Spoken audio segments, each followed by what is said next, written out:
hate that depressing realization you get when you finish a TV series and then you have to find new purpose in life. Like, you're usually sitting there like, what am I supposed to do now? My sleep schedule gets so jacked up whenever I find a new TV show. Like, all day I'm tired, and then as soon as it's time to go to sleep, I'm wide awake. But I'm gonna tell y'all what makes me tired no matter what. Reading. True story, not exaggerating. Basically, what happens is whenever I find a new TV show, and then I go to try to read something, it does not go well. I can't say reading makes me sleepy because I can sit on Facebook and Twitter all day long and not get sleepy, which made me realize it's books. I'll be at Cold Stone putting all this vanilla Oreo deliciousness all up in my mouth like size holla at me because I'm gonna die, but not really because I do whatever I want. And every time I look next door and see somebody sitting outside Starbucks reading, I get so jello. Like, sometimes it just amazes me. I'll just sit and stare at them like I'm on a safari looking at a rare animal like, oh my god, look at them. They're actually turning the pages. I seriously think there's a factory somewhere where they just spray every single book with chloroform, because every time I sit down to read something, it's just like blah blah. And then I wake up like 2 days later.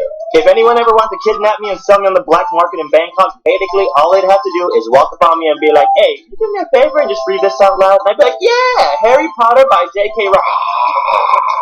True story, not exaggerating. But you know what else I noticed?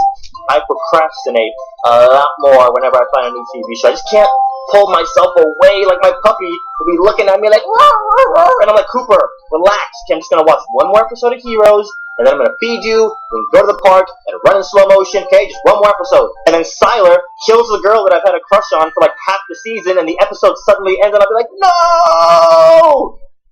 One more episode. And then 15 hours later, I'm still watching the stupid show, and then my dog is laying next to the front door, dead in a pool of his own pee-pee. If we had a lunch date at 3, and I don't show up until 3:45, don't blame me.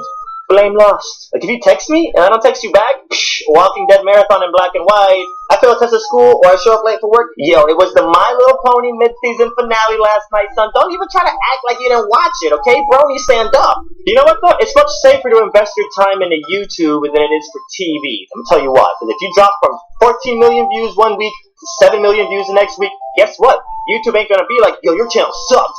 And you wanna know why they don't do that? Because it's not fair. I think the reason why these networks are so quick to cancel shows without giving us any closure is because they know there's not a whole lot of consequences. You ever heard the phrase, back by popular harassment? We should probably take that to the next level. Because if these network heads cancel shows and when they're in Santa Monica walking on the street, all of a sudden, or when they're out at a restaurant with their family and their servers start leaving little notes on the bottom of their bill. I'm not saying don't cancel shows, just if you're going to cancel a show, give us 3 or 4 episodes of closure. Don't just pull the plug.